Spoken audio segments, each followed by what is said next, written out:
இதுல எங்கேயுமே மியூசிக் கிடையாது, ஆனா அவருடைய வாய்ஸ் அவ்வளவு பிரமாதமா இருக்கும். எனக்கு சில நேரத்துல சில பாடகர்கள் தான் பாட வரும்போது நல்ல சங்கீதம் கத்துக்கிட்டு வந்தாங்க. எஸ்பிபி சார் ஃபுல்லா மியூசிக் கத்துக்கல, ஆனா அதே ஜேஸ்டர் சார் ஃபுல்லா மியூசிக் கத்துக்கிட்டாரு. ஸோ அவர் என்னன்னா என்னைக்குமே நோட்ஸ்ல தப்பு பண்ண மாட்டார், வார்த்தை உச்சரிப்புல தப்பு பண்ண மாட்டார். ஆனா அவர்கிட்ட ஒரு சின்ன பழக்கம் என்னன்னா, என்ன சுச்சுவேஷனா இருந்தாலும் கரெக்டா தான் நான் உச்சரிப்பேன்னுவார். சிந்து பைரவி படத்துல பாத்தீங்கன்னா எல்லா பாட்டும் ஒரு சங்கீத கலா வித்வான் பாடுறது ஓகே, ஆனா அதே வித்வான் லைட்டா கொஞ்சம் போட்டுட்டு பாடுறாரு. அப்படிங்கும்போது வார்த்தை சறுக்குமா சறுக்காதா? ஒரு பாட்டு எப்படி இருக்கணும்?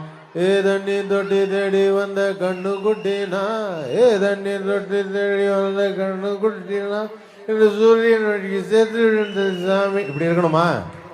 ஆனா அதே ஜேஸ்தாஸ் என்ன பண்ணிருப்பாரு, அதையும் தெளிவா தான் பாடிட்டு இருப்பாரு. ஏ தண்ணி தொட்டி தேடி வந்த கண்ணு குட்டினா, ஏ தண்ணி தொட்டி தேடி வந்த கண்ணு குட்டினா, இந்த சூரியன் வழுக்கி சேத்தில் விழுந்தது சாமி, ஏன் கண்ணை கட்டி காட்டில விட்டது சாமி, சாமி சாமி சாராயத்தை ஊத்து.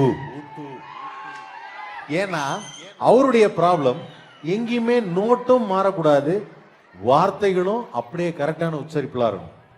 சில சமயத்தில் அவருக்கு எழுதி தரும்போது என்ன இருக்கோ அதை அப்படியே பாடிடுவார். தளபதியில் அந்த பாட்டு கேட்டிருக்கீங்களா?